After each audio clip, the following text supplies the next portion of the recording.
Hola, ¿qué tal familia? Muy buenos días, ¿cómo estamos? Es una bendición el poder compartir con ustedes una vez más la palabra del Señor, y es tan interesante estudiar este libro, Segunda de Samuel. Es un libro que tiene enseñanzas maravillosas. Hoy vamos a estudiar un tema más en el segundo libro del profeta Samuel, y estamos en este tema de hoy: rebelde o fiel, ¿cuál eres tú?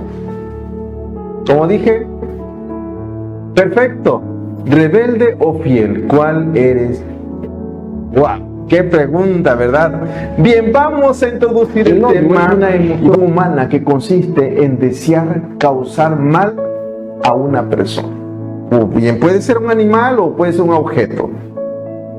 Tiene tendencia a ser permanente o bien puede ser de circunstancia temporal.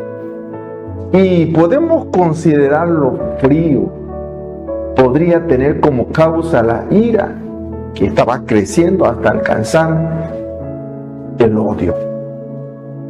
Así que si la causa es la envidia, se va también el resentimiento, y podemos decir que la ira es una emoción humana que consiste en la intención de causar un estado de pesar a alguien, como una venganza por un desprecio manifestado por alguna cosa en el pasado, por alguna situación del pasado. Y también es la impresión de haber sufrido una injusticia, podemos decirlo también así, cuál es percibida como inmerecida o algo que no era realmente justo para nuestra vida. En realidad, eso es lo que muchas veces ocasiona esta situación. La causa de la ira siempre es singular, siempre es particular, ya que se trata de una afrenta contra uno mismo. O quizás también es la mayor de las veces con los que son más próximos a nosotros. Y puede provocar un cierto pesar propio, a bien, según otros, o puede provocar placer por la venganza. Quien tiene ira podría compadecerse si se dieran ciertas circunstancias. La ira suele surgir como una reacción, a veces acalorada y precipitada, considerada en muchas ocasiones como una locura, y tiene una duración determinada. Veamos el caso del joven Absalón. El odio se caracteriza por una actitud reactiva y por una actitud nacida, por tanto, en una cierta pasividad respecto a un estado de cosas. Es una actitud o un comportamiento que no nace de una propuesta propia, sino de una defensa, y pone de manifiesto mi debilidad. Esa situación se sublima en una acción que suprime ese estado de cosas, o bien se configura como un resentimiento al retornar sobre el sujeto débil e impotente, y sobre todo hace un refuerzo de su actitud negativa. Así que el resentimiento pasa a ser una frustración patógena y enfermiza de la propia voluntad de ser y de poder. En realidad, tiene que ver mucho con el ser y el poder. El odio define a los individuos y a los grupos de personas con que se asocian.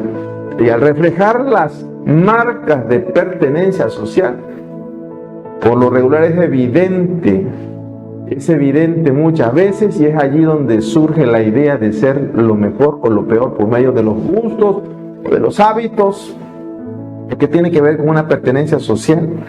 Toda identidad tiene su alteridad, y de una de las posibles relaciones entre ambos conceptos es el odio, que a su vez ayuda a marcar los contornos de la hora de definirlos.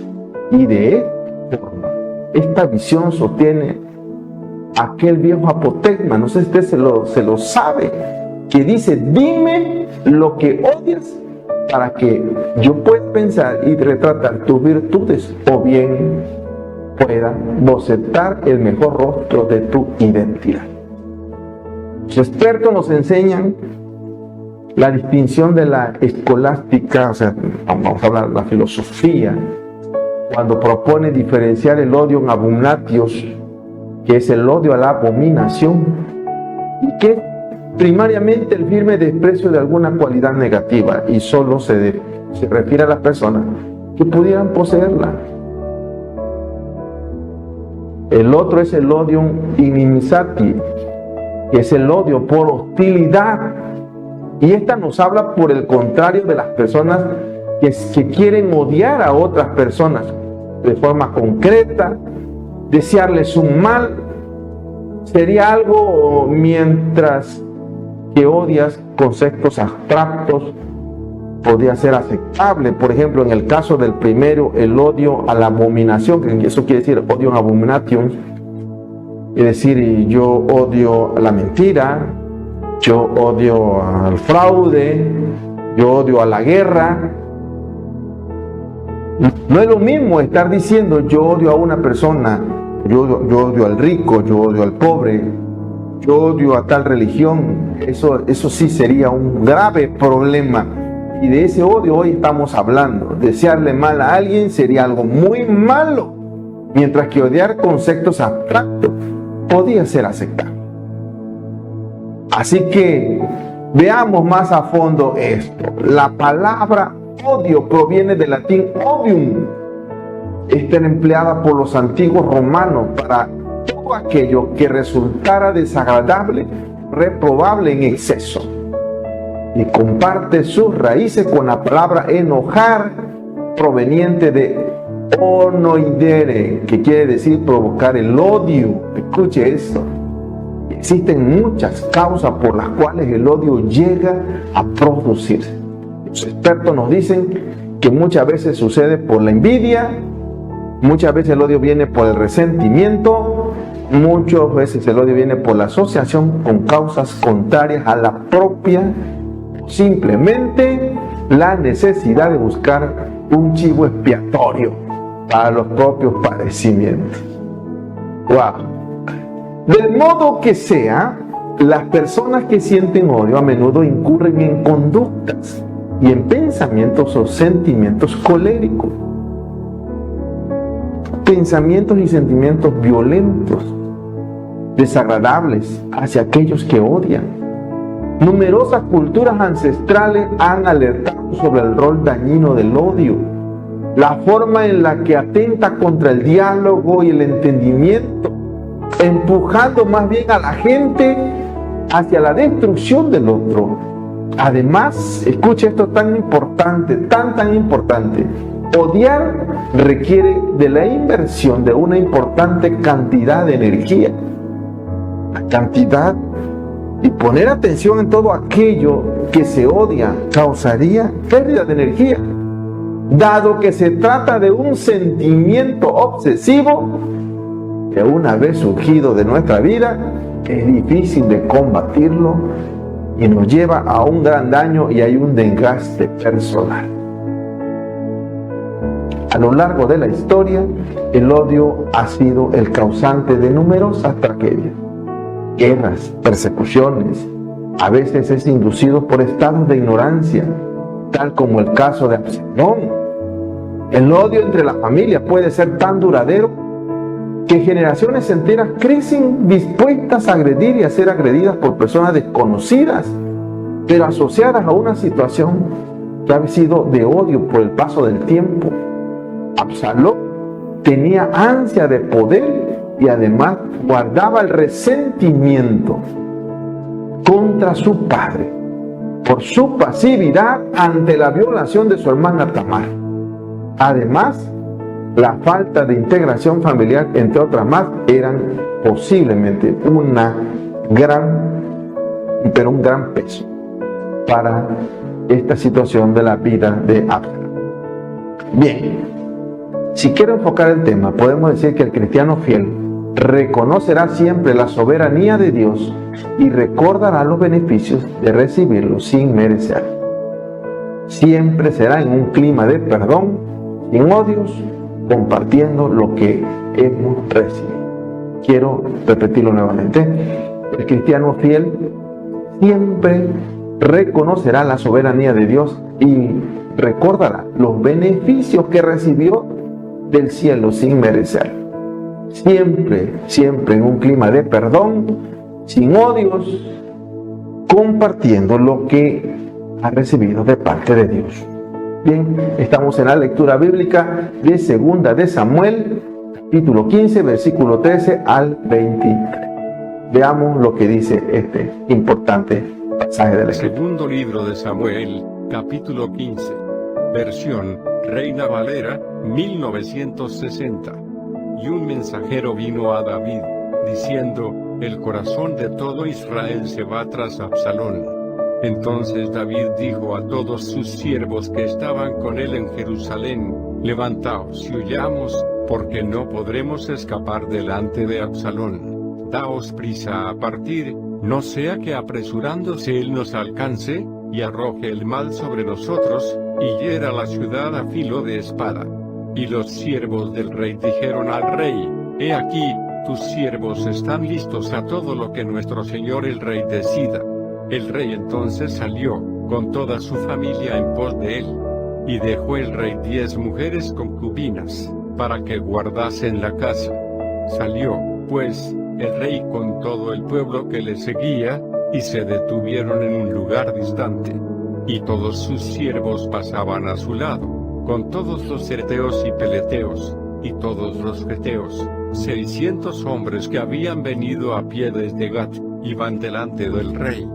Y dijo el rey a Itai Geteo: ¿para qué vienes tú también con nosotros? Vuélvete y quédate con el rey, porque tú eres extranjero, y desterrado también de tu lugar. Ayer viniste, y he de hacer hoy que te muevas para ir con nosotros. En cuanto a mí, yo iré a donde pueda ir, tú vuélvete, y haz volver a tus hermanos, y Jehová te muestre amor permanente y fidelidad. Y respondió Itai al rey, diciendo: vive Dios, y vive mi señor el rey, que o para muerte o para vida, donde mi señor el rey estuviere, allí estará también tu siervo. Entonces David dijo a Itai: ven, pues, y pasa. Y pasó Itai Geteo, y todos sus hombres, y toda su familia.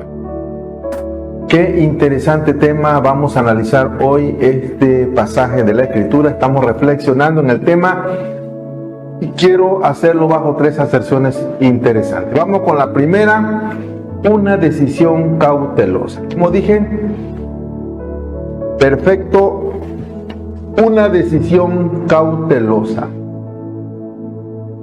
Los pecados de adulterio y asesinato de David dieron como resultado que el Señor lo castigó. Escuche esto muy interesante. El Señor decretó que la espada nunca se apartaría de su casa. Léalo, segunda de Samuel capítulo 12, versículo 10 al 11. Él está diciendo: y desde tu propia casa levantaré el mal contra ti. Resultados de graves errores. Situaciones que se salieron fuera del contexto de la santidad y fuera de la voluntad de Dios. Todos nosotros, como seres humanos, somos libres de hacer lo que querramos. Y al final de cuentas, venir y recibir el perdón de Dios, porque Dios es bueno, no perdonará, pero las consecuencias tendrás que asumir. La factura llegará tarde o temprano. Después de que el hijo de David, Absalón, mató a su hermano Amnón, Absalón huyó a Jesús. Permaneció allí durante 3 años. El jefe general militar de David, Joab, facilitó una reconciliación entre David y Absalón. Pero después de que Absalón regresó a Jerusalén, David no quiso verlo por otros 2 años. Posterior, se encontraron y David besó a Absalón Y lo podemos ver en 2 de Samuel, capítulo 14, versículo 33. Estando Absalón en Jerusalén, conspiró derrocar a su padre como rey sobre todo Israel. Esto causó un verdadero problema para David. Pero David se reconcilió con Absalón, pero fue tan débil esa reconciliación que leemos en el versículo 15:1. Después de la reconciliación, Absalón tomó un carro y caballos y a 50 hombres que corrían delante de él. Imitación ostentosa de los reyes antiguos, Absalón montó en carros y caballos con hombres corriendo delante de él, anunciando su llegada. También se sentó en los salones de la justicia y se congració con los que buscaban justicia, y le dijo que si él fuera el juez, les concedería lo que querían. Luego podemos leer esto en el versículo 15, versículo 6, en la última parte del versículo.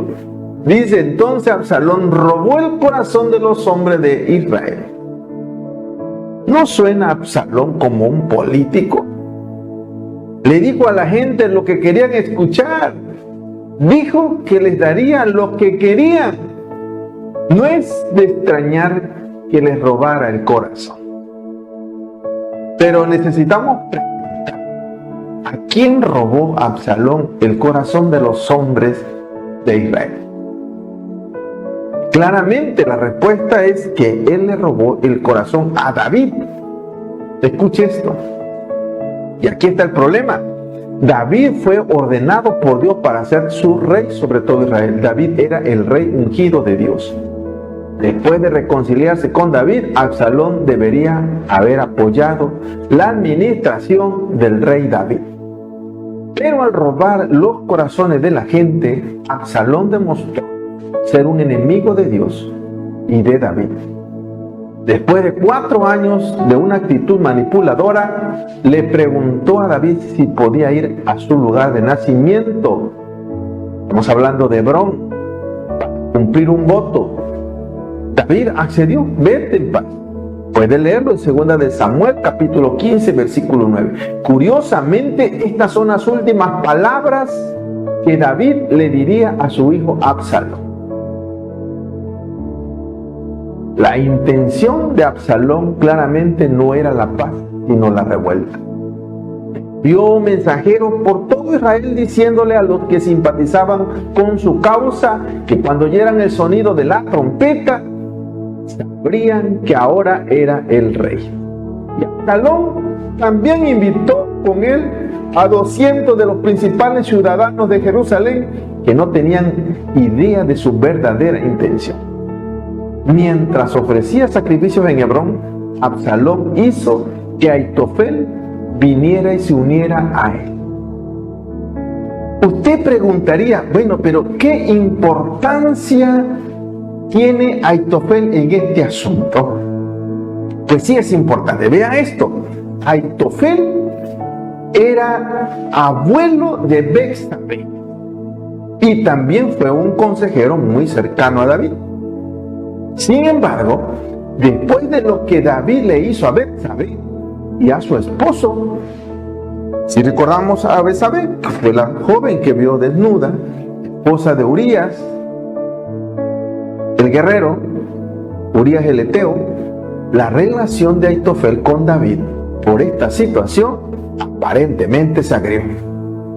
No está muy claro qué tan consciente estaba David de lo que Absalón tramaba contra él.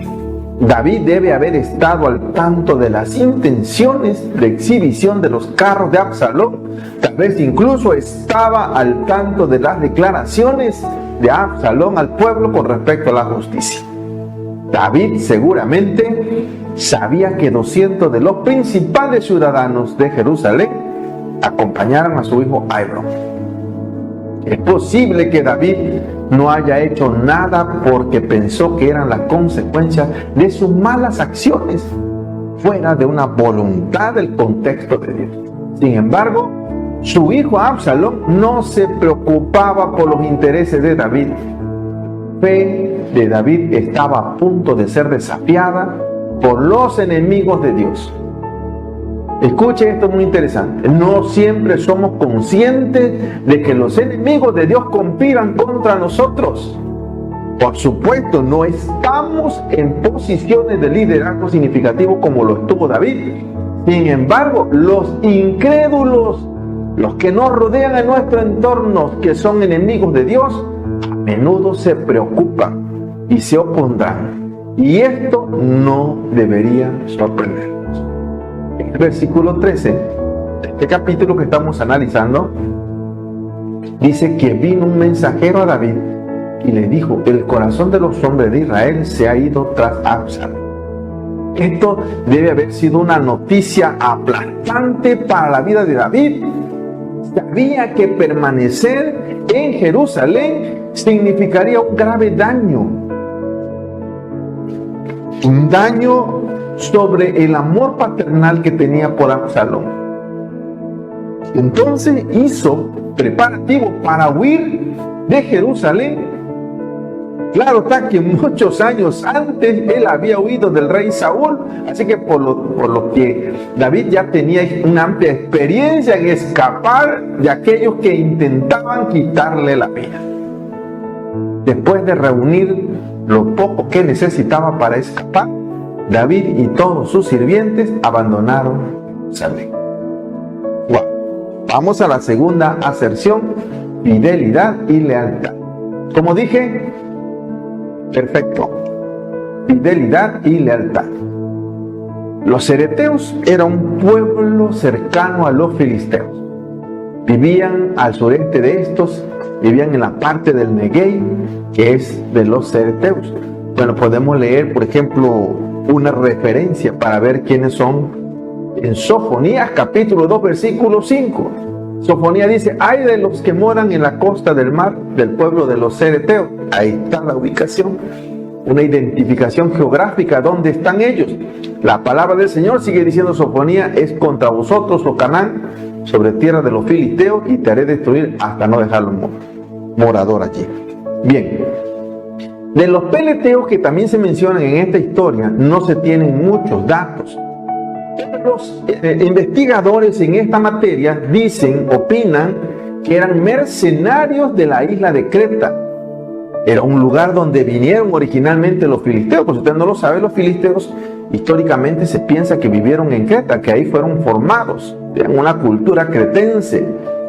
Era común que un líder utilizara a extranjeros que no tuvieran muchas conexiones con el pueblo como guardia personal. Quizás por eso David reclutó a los cereteos y peleteos, porque no eran israelitas. Ellos eran sus guardaespaldas. Los comandaba un tal Benaía. Puede leerlo en Primera de Reyes capítulo 1 versículo 38.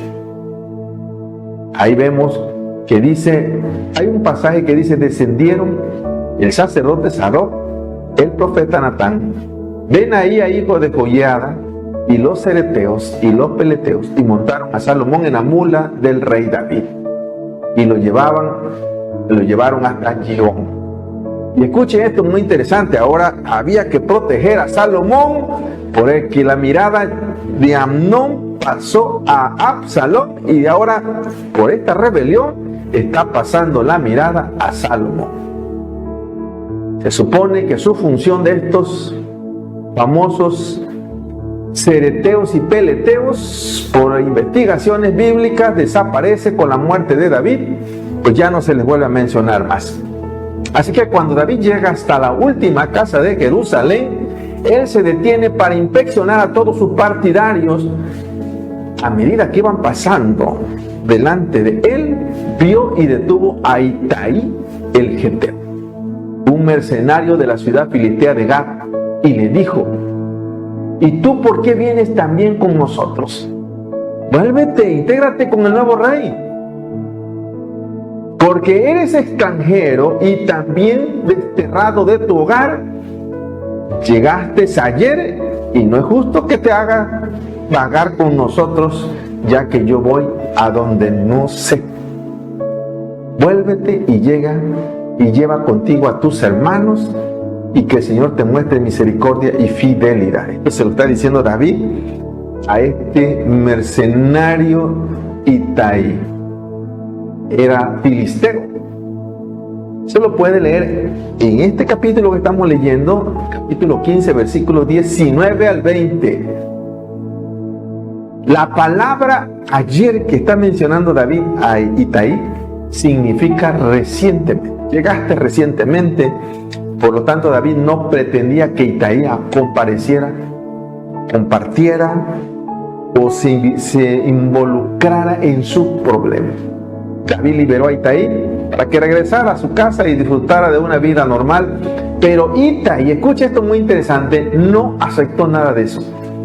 Él le respondió a David: vive tu Dios y vive mi Señor el Rey, que donde quiera que esté mi Señor el Rey, para muerto, para vida, allí también estará tu siervo. ¡Wow! Léalo en el versículo 21. Itai está exclamando una maravillosa lealtad a David. Miren, este es un ejemplo para ti, para mí. Nos tiene que poner un cuadro maravilloso de ejemplo para tu vida y para mi vida. Una maravillosa lealtad. Esta palabra de Itai debió haber sido una noticia alentadora para mí. En realidad, esto lo está diciendo en un momento en que el propio hijo de David y todos los hombres de Israel, e incluso su consejero más cercano, se habían vuelto contra él. Debió sentirse maravillosamente apoyado por este regalo de Dios. Escuchen, el Eterno a veces nos da a alguien para animarnos y apoyarnos cuando enfrentamos pruebas y problemas, y en realidad son un regalo de Dios para nuestras vidas. Mientras David y su séquito de seguidores salían de Jerusalén, como lo leemos en el versículo 23, dice la palabra: toda la tierra lloraba en voz alta mientras todo el pueblo pasaba, y el rey cruzaba el arroyo de Cedrón, y todo el pueblo pasaron hacia el desierto. Y entre los que lo apoyaron a David estaban los sacerdotes Abiatar y Sadoc.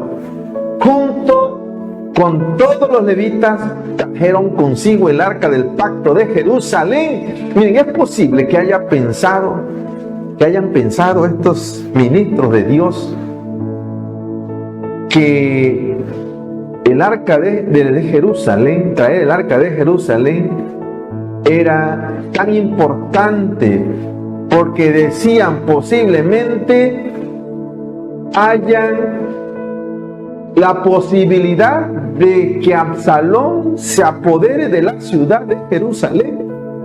Pero si lo traemos con nosotros, posiblemente jamás podrá apoderarse del arca del pacto.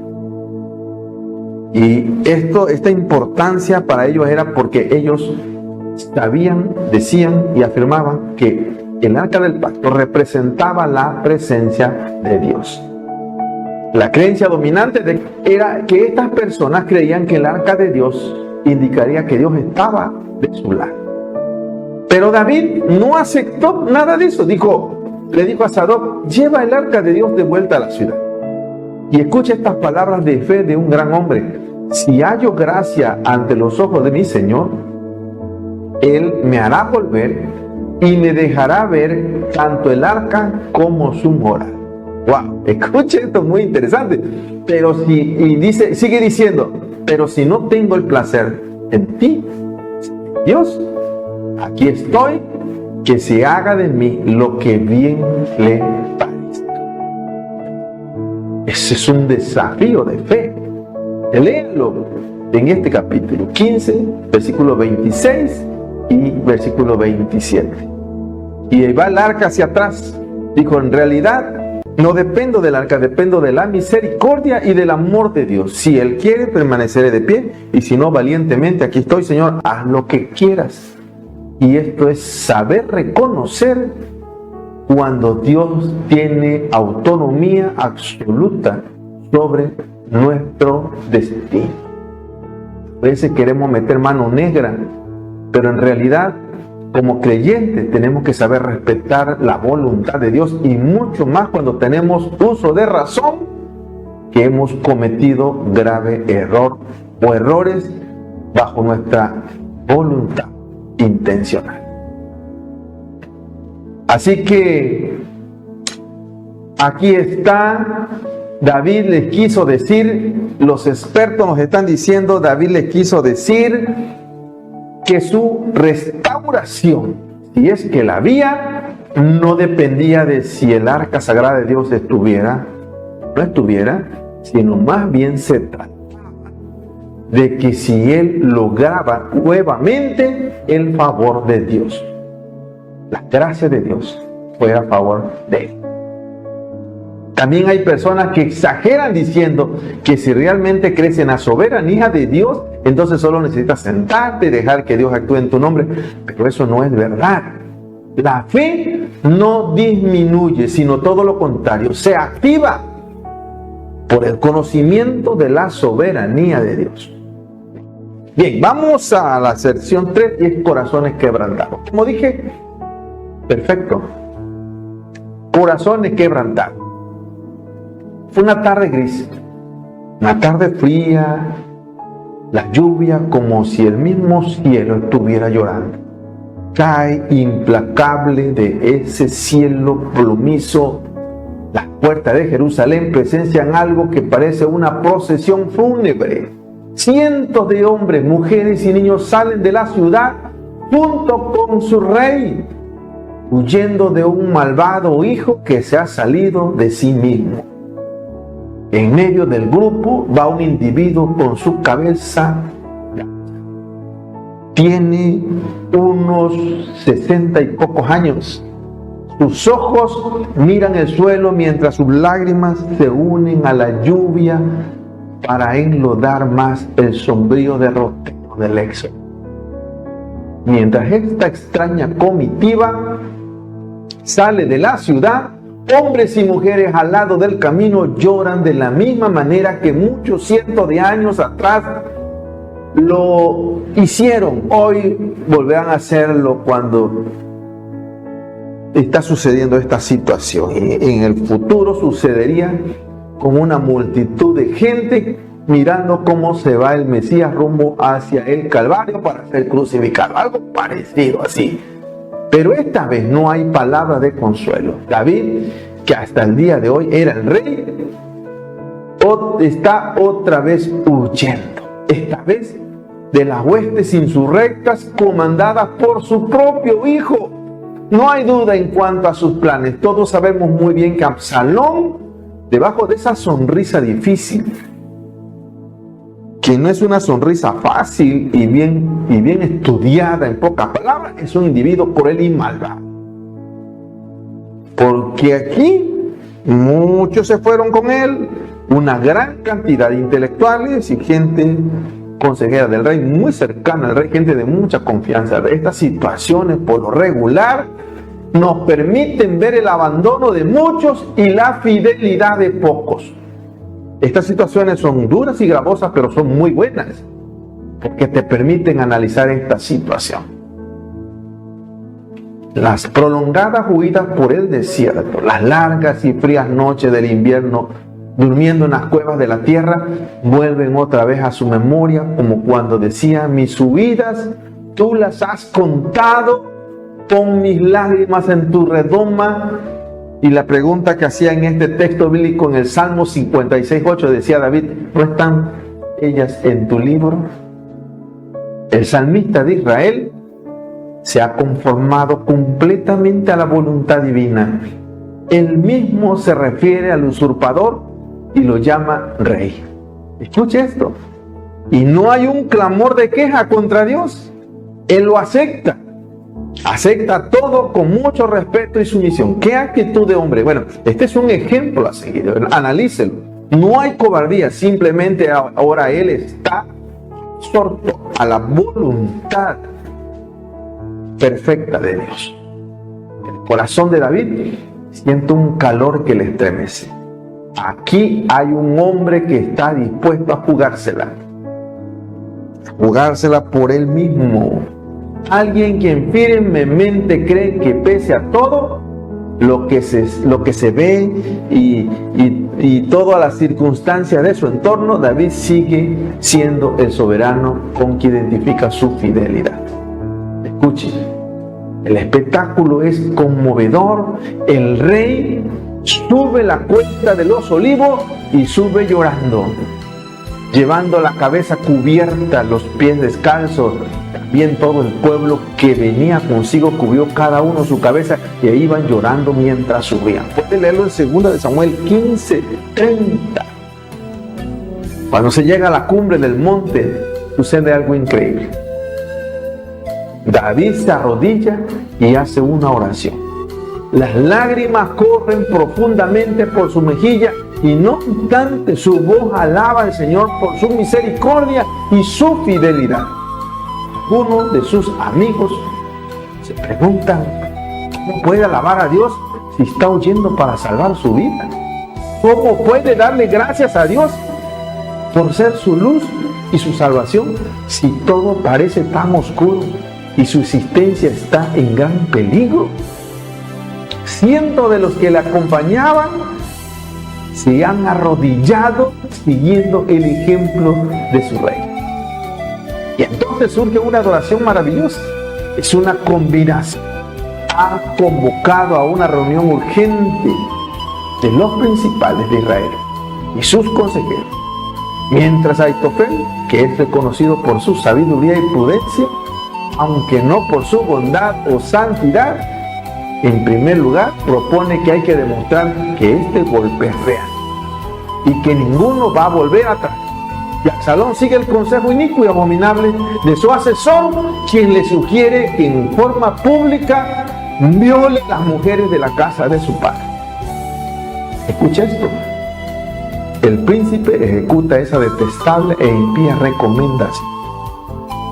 Aitofel toma la palabra: yo mismo voy a elegir 12,000 hombres de las mejores personas que tenemos y voy a seguir a David esta misma noche y caeré sobre él mientras está cansado y débil de mano.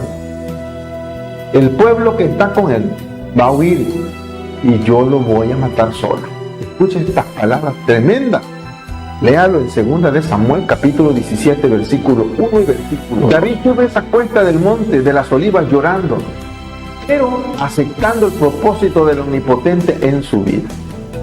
Asciende al monte con su cabeza que hasta hace poco lucía la corona real, pero que ahora en este momento está cubierta con un manto en señal de duelo.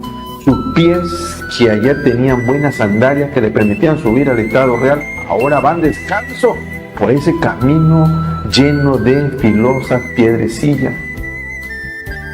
Ahora David tiene la certeza de que si es la voluntad del Altísimo, su debido tiempo, Él será rey. ¡Wow! ¡Qué maravilloso! Bien, si queremos ordenar las ideas, podemos decir que Dios siempre será fiel a nuestras vidas y aún en momentos solitarios y difíciles, porque el Eterno obrará más allá de las circunstancias del entorno y de las mismas condiciones humanas. Por lo tanto, debemos confiar firmemente en la guía y en la providencia de Dios, que trabaja desde el fondo de nuestras vidas.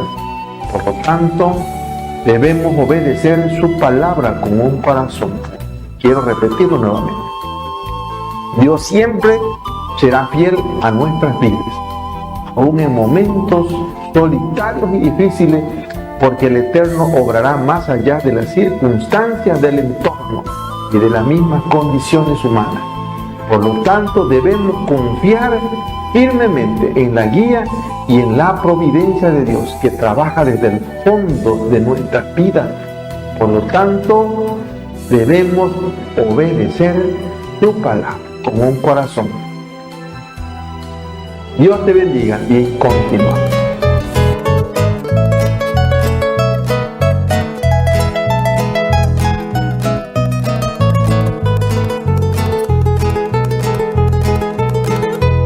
has desviado del buen camino y has caído en transgresión, dando a tu alma un mal destino, dándole al mundo satisfacción, dando a tu alma un mal destino, dándole al mundo satisfacción.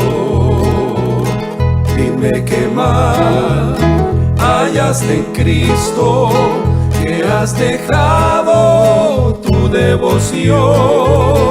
Ya no quisiste llevar la cruz, dándole al mundo satisfacción. Ya no quisiste llevar la cruz, dándole al mundo satisfacción. Quien te lo enrostre no faltará, que has perdido la comunión. Tu testimonio, ¿dónde estará? Dándole al mundo satisfacción. Tu testimonio, ¿dónde estará? Dándole al mundo satisfacción.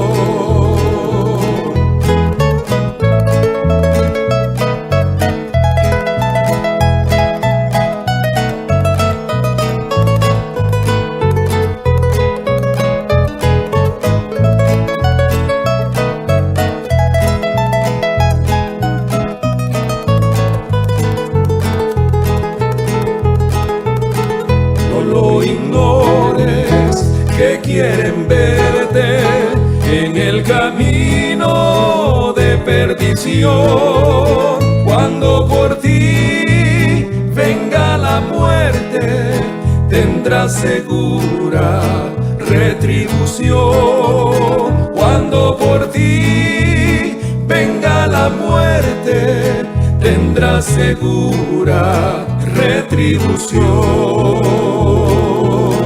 Pero el Señor no es vengativo. Si has hecho un voto de contrición, Él es benigno y compasivo. Él quiere darte la salvación. Él es benigno y compasivo. Él quiere darte la salvación.